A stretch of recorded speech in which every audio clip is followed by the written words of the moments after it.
Hadirin hadirat yang saya cintai, alhamdulillah malam ini kita sudah banyak mendapat ilmu nasihat yang sangat berharga yang baru saja disampaikan oleh guru kita. Saya yakin besar manfaatnya buat kita semua. Kita doakan beliau panjang umur, diberikan kekuatan zahir dan batin untuk dapat membawa umat menuju jalan yang diridhoi Allah. Saya makmuman saja sama beliau soal iman sama akal. Ini Isra Mi'raj memang peristiwa yang hanya bisa diterima dengan iman. Otak kekecilan untuk memahami peristiwa sebesar Isra dan Mi'raj. Perjalanan sangat jauh, waktunya sangat singkat. 3 alam tembus.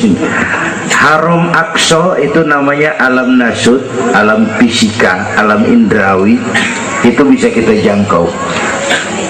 Aqsa sampai langit ke-7 namanya alam malakut, alamnya malaikat, manusia nggak nembus.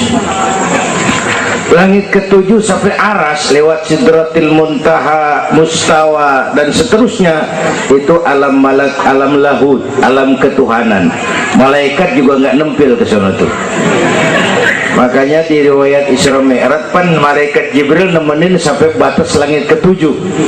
Sampai situ ke malaikat Jibril hand up.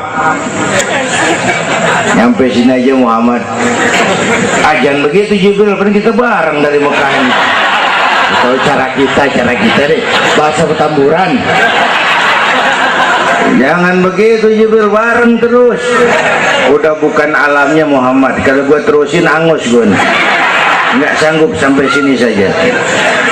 3 dimensi alam ditembus, waktunya sepertiga malam. Menurut otak nggak mungkin, menurut kebiasaan mana bisa, menurut iman ini maunya Allah. Kalau Allah yang mau, apa yang nggak mungkin? Ada anak kecil pasti ada emaknya, pasti ada bapaknya nih. Ya, ini mah hukum otak. Emak bapak namanya sebab, anak namanya akibat. Ada emak, ada bapak, maka ada anak, kan begitu? Itu mah akal. Kalau iman mah nggak begitu. Itu Nabi Adam emak kagak, bapak kagak. Allah mau lah jadi itu. Nabi Isa emak ada, bapak kagak ada. Allah mau jadi. Otak kudu tahu diri. Bagaimana proses terjadinya Adam menurut antropologi budaya? Buntu. Kok Siti Maryam bisa hamil padahal dia nggak punya suami? Allah yang mau. Maryam mah perempuan suci. Sayang sekarang banyak juga perempuan gak mau kalah sama Siti Maryam. Bayuran di Bayuran, Tamburan mah insya Allah sama. Bayuran.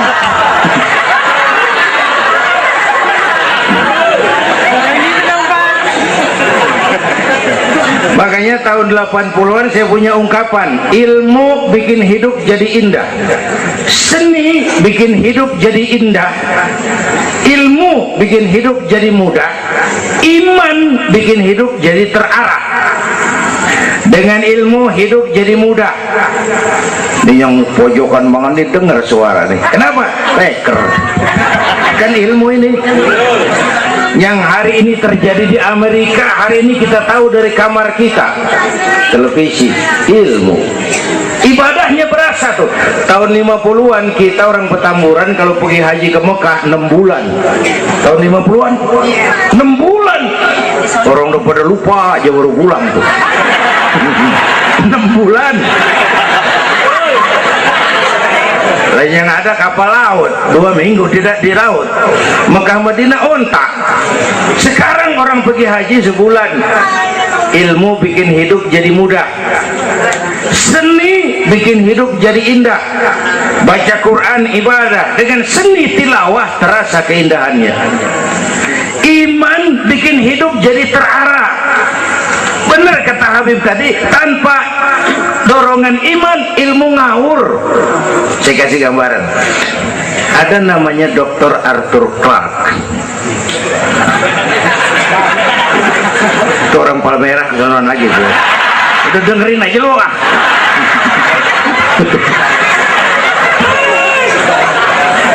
Dia bilang begini, nanti tahun 2010 manusia udah nggak tapi perlu sama guru, sebab tahun itu sudah ditemukan mechanical educator, mesin yang bisa ngajar. Pada tahun itu ustadz bakal pada bangkrut. Tahun 2020 manusia mendekati kecepatan cahaya 18 juta kilometer per menit.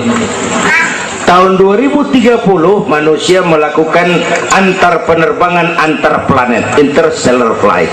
Tahun 2040 manusia bisa terbang dari Mars ke Jupiter dan seterusnya.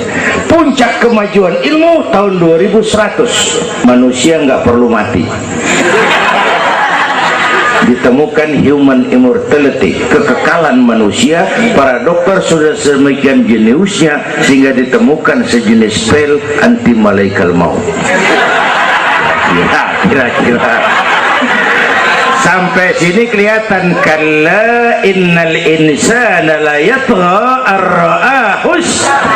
Manusia sering lupa diri kalau merasa mapan, lupa akan keterbatasan dan kemampuannya. Karena itu sangat penting apa yang disampaikan Habib tadi. Iman dulu, akal baru mikirin.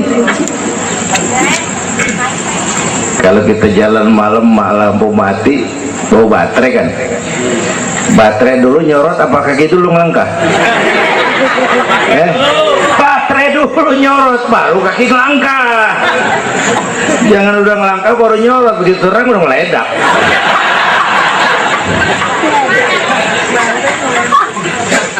Bapak Ibu hadirin yang saya hormati, karena itu peristiwa Isra Mi'raj harus meningkatkan keimanan. Apa yang disampaikan Habib tadi itu betul buat kita sekarang ini. Ini kan zaman entertain nih, orang pada pinter bikin bungkusan. Ini sekarang nih kiai sama dukun tipis bedanya. Bener-bener nih, bener. Saruh, kadang-kadang kita bingung nih yang ngomong kiai dukun. Pemburu hantu pada pakai sorban. Ntar kiai gue suruh pakai helm biar. Atribut aja kacau sekarang ini. Malah ini zaman pencitraan, orang pada pinter bikin bungkusan. 3 bulan lalu penyanyi pencipta lagu mati, namanya Aribo. Masih ingat lagunya? Madu di tangan kananmu, racun di tangan kirimu. Kalau itu soalnya milih nggak susah, rakyat kagak bingung, alamat jelas. Madu di kanan, racun di kiri. Masa ngambil yang di kiri, goblok amat. Si amat aja nggak goblok. Ini zaman sekarang alamat dibikin remeng, madu di mana, racun di mana nggak jelas.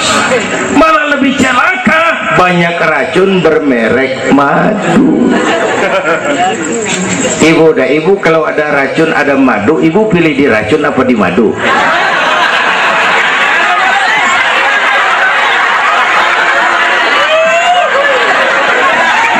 Dua-duanya racun gitu.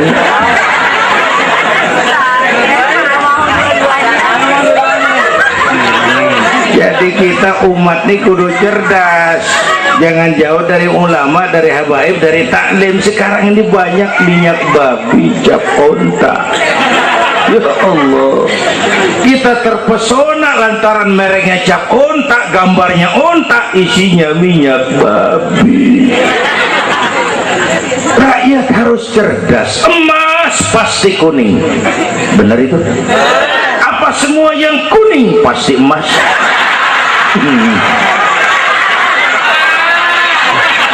Belum tentu, dikali banyak banget.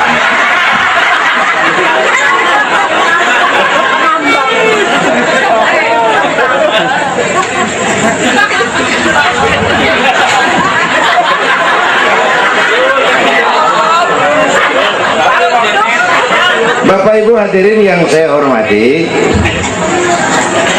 apalagi apalagi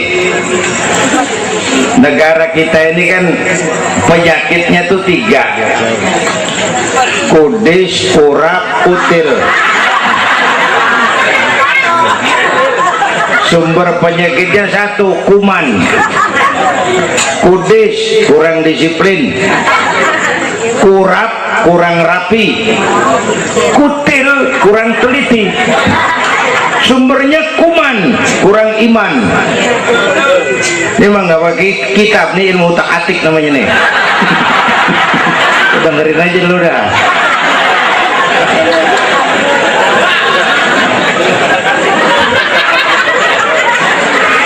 Yang pertama kudis, kurang disiplin. Ini bangsa disiplinnya rendah benar.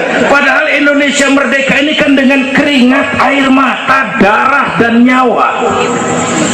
Per hari ini disiplin kita rendah, korupsi susah diberantas. Kenapa? Petinggi kita disiplinnya takut atasan tapi nggak takut Tuhan. Persis kayak anak muda tengah malam ngebut naik motor, wah, lampu merah jadok terus, dicegat sama polisi. Prit, iya pak. Minggir, siapa?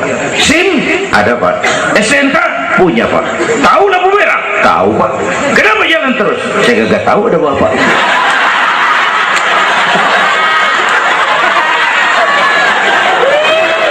Enteng banget nyautnya kayak orang kagak salah.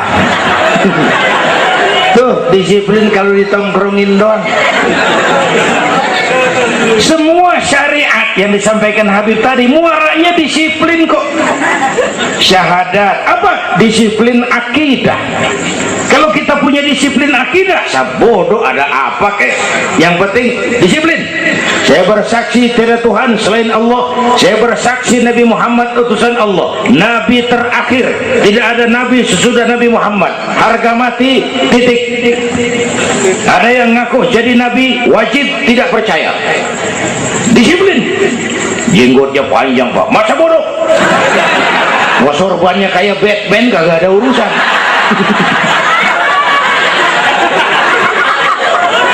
Disiplin.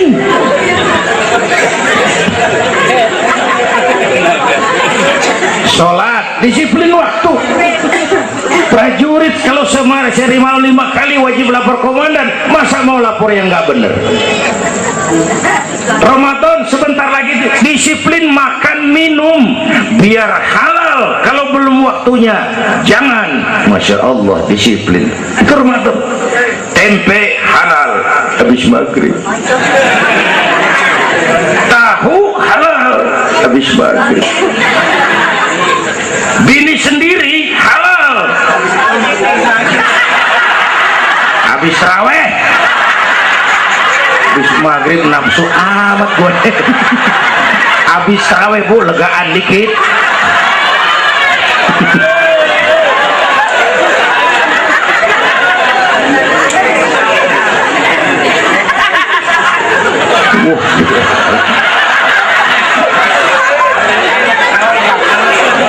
Dulu pertama perintah puasa turun, sahabat nyangka siang malam nggak boleh bergaul sama bini. Ada yang nyerempet-nyerempet. Asal zohor kumpul di Masjid Madinah pada kongkok tuh. Yang atuh ngomong lain, malam gua nggak tahan lu. Terus kejadian sama bini gua. Yang pojokan nyaut, gua juga. Nah, banyak rupanya. Turun penegasan Allah, uhilla lakum lailatas siyami arrafasu ila nisaikum. Dihalalkan bagi kamu pada malam puasa bergaul dengan istrimu. Kenapa? Allah tahu kebutuhan kamu. Yang nggak boleh cuman siang, malam boleh. Kalau siang kagak boleh, malam kagak boleh. Sebulan suntuk, apa nggak rontok rambut? Kira-kira.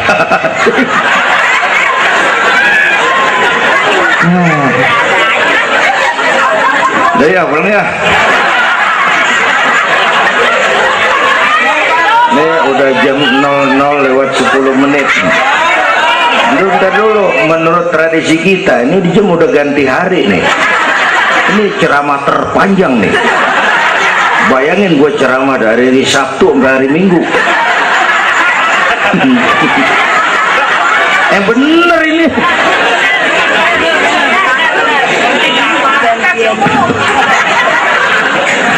Kudus orang disiplin.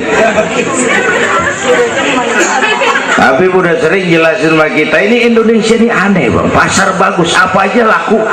Coba lihat Indonesia, asal ada nabi baru tuh ada aja yang ngikut, heran banget nih. Bener, pasar bagus, ada aliran aneh, ada aja yang masuk. Segitunya FPI udah begitu rupa, masih ada aja tuh. Ya, berapa kali kita udah dikibulin, mulai dari Ahmad Musodik, pelatih buat minton jadi nabi. Dapat wahyu di Bogor.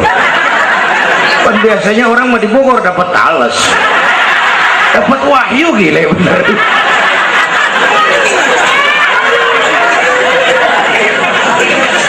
Habis gitu Bandung Rancaikek, namanya Sayuti, Kang Cukur, ngaku dapat wahyu jadi nabi lagi, ditangkap 2 polisi 2 tahun dihukum. Habis itu Jakarta tuh Lia Edan dihukum 2 tahun sama polisi, dia tangkap, udah bebas 3 bulan lalu. Ngaku Jibril ditangkap sama polisi. Polisi kita jangan teroris, Jibril ditangkap.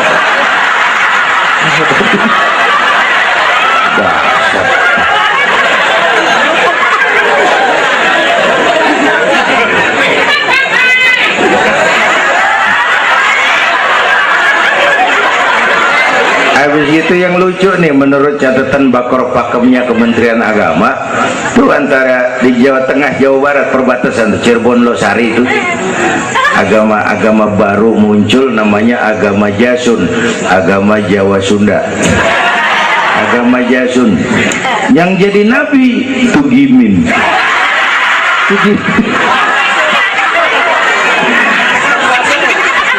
Saya bilang ini mah jangan jadi nabi, jadi kiai juga orang tuh serem rumahnya ini. Al Mukarram wal Muhtaram Bapak Kiai Tugimin, kurang tapi enak rasanya. Yang ribet selawat ya bang, kalau kita kan resep. Ya Habibi ya Muhammad, asyik kita resep. Coba ganti yang tadi, kagak enak banget udah. Ya Habibi ya Tugimin, kagak resep.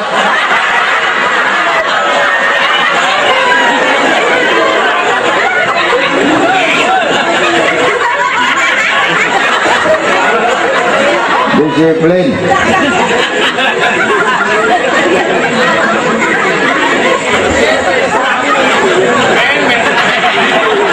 Makanya tempo hari itu di TV One dibilang gini, hidup mah sebenarnya yang paling tenang tuh hidup model tukang parkir.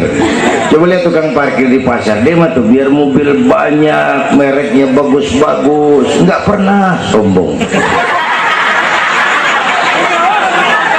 Ntar dulu, gua belum rapi ngomong, dengerin dulu.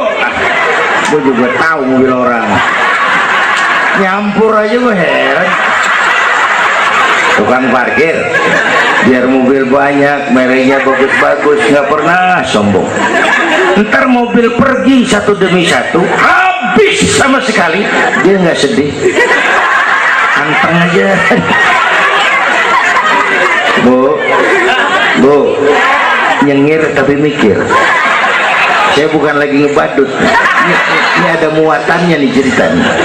Tasawuf, tukang parkir itu tidak merasa memiliki, tapi merasa dititipi. Nah ini muatannya. Siapa saja yang merasa memiliki pasti takut kehilangan. Tapi kalau merasa dititipin, jabatan, harta, anak, istri, ini sekedar titipan, hidup dong kayak tukang parkir. Pertama, titipan nggak boleh bikin kita jadi sombong. Tibang dititipin sombong, nggak pantes dong. Tibang dititipin sombong, nggak pantes. Pak Zainuddin nitip mobil ya boleh, yang punya mobil pergi saya petatang peteteng. Emang mobil lo dititipin doang sombong? Ada orang dititipin jabatan oleh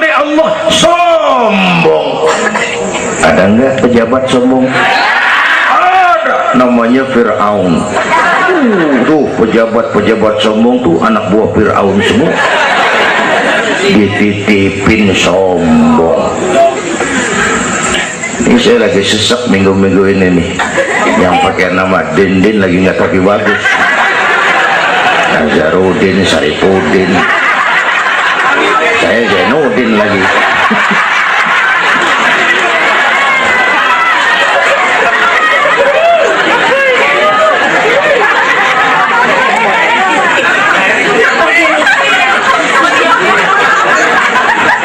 Titipan nggak boleh bikin kita jadi sombong, ya Bu ya. Ada orang dititipin harta oleh Allah jadi orang kaya, sombong, mentang-mentang kaya, orang lain kecil semua, sama tetangga nggak mau kenal, mentang-mentang kaya, jalan gak nginjek tanah. Kuntilanak dititipin kok nggak pantes. Aduh. Yang kedua, titipan kudu dijagain yang bener, namanya titipan. Pak, nitip motor ya? Boleh. Begitu diambil tuh motor, kaca spion pecah, knalpot hilang, bemper penyok, marah nggak? Apa bedanya? Allah nitip anak 3 orang di rumah kita, nggak dijagain, nyatu mabuk, nyatu nyolong, nyatu ngerampok.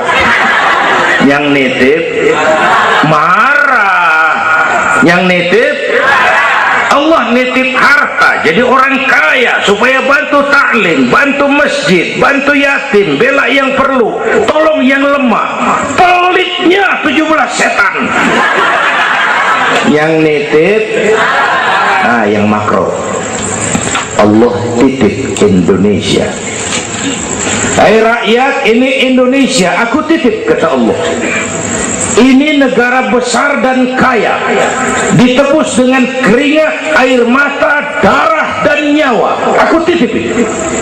Besar dan kaya. Pulaunya saja 17.508 pulau. Itu belum termasuk Pulau Gadung dan Pulau Gebang. Tambah 2 kali.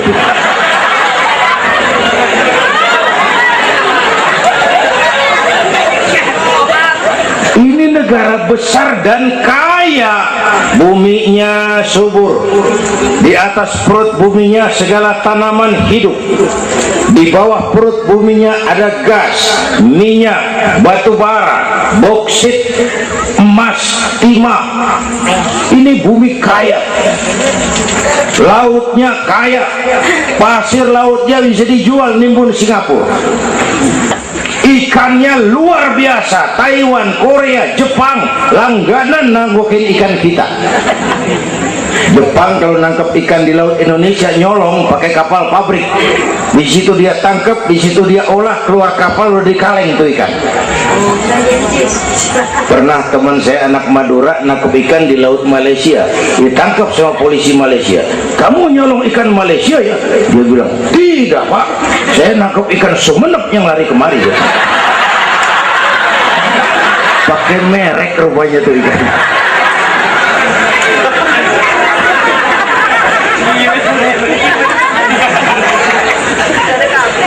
Belum minyak lepas pantai, itu tetangga kita Malaysia kepengen bener nguasai Ambalat. Di bawah laut Ambalat ada cadangan minyak sebar sama dengan minyak yang dimiliki Brunei.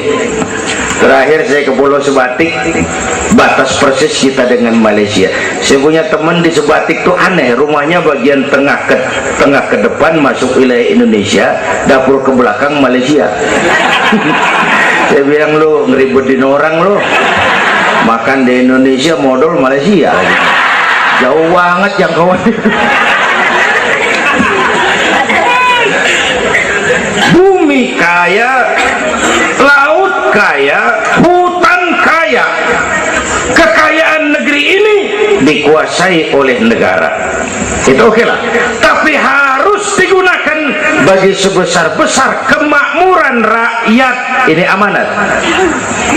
Disalahgunakan, dikorupsi, dipakai buat kepentingan golongan yang nitip marah.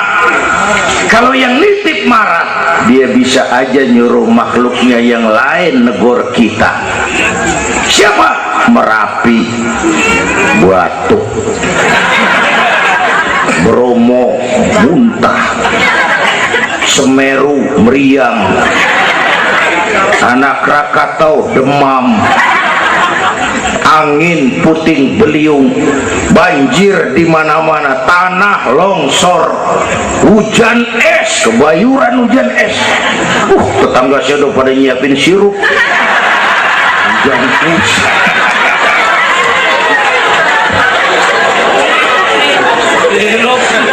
Angin makhluk, air makhluk, gunung makhluk, nggak mungkin makhluk bergerak sendiri. Ya, ada yang nyuruh. Tuh Merapi tuh demo supaya kita sadar. Kalau kita rakyat demo, Satpol PP turun. Kalau Merapi demo, siapa yang mau turun ngademin? Mbah Marijan tewas. Mbah Marijan udah kumpul sama Mbah Surip. Nah, di alam kubur udah pada rapat, saya denger. Kata Mbah Surip, tenang aja Mbah Marijan, tak gendong katanya. Aman, dia udah beres sudah.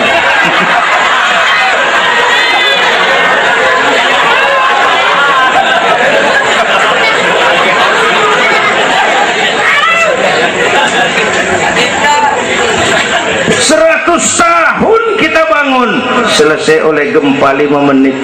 Jepang, negara maju, dihantam gempa, jompo 9,2 Richter. Belum selesai tsunami, gelombang 10 meter naik ke darat. Belum selesai bocornya reaktor nuklir, terutama yang di Daiichi dan Fukushima. Fukushima tahu ibu? Palmerah ke kanan. Tahu sok tahu lu.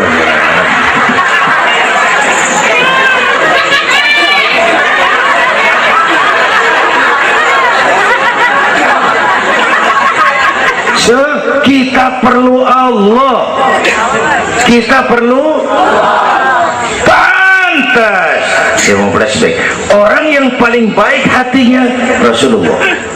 Orang yang sempurna akhlaknya Rasulullah. Orang yang dosanya sudah dapat jaminan ampun Rasulullah. Tapi Rasulullah kalau sholat malam kakinya bengkak karena rajin sujud. Saya perlu Allah. Saya perlu dosa sudah diampuni, hati bersih, akhlak paling baik. Sholat malam kakinya bengkak karena rajin sujud. Saya tahu di Petamburan juga banyak yang kakinya bengkak. Asam urat. Ya masing-masing lah urusan ini.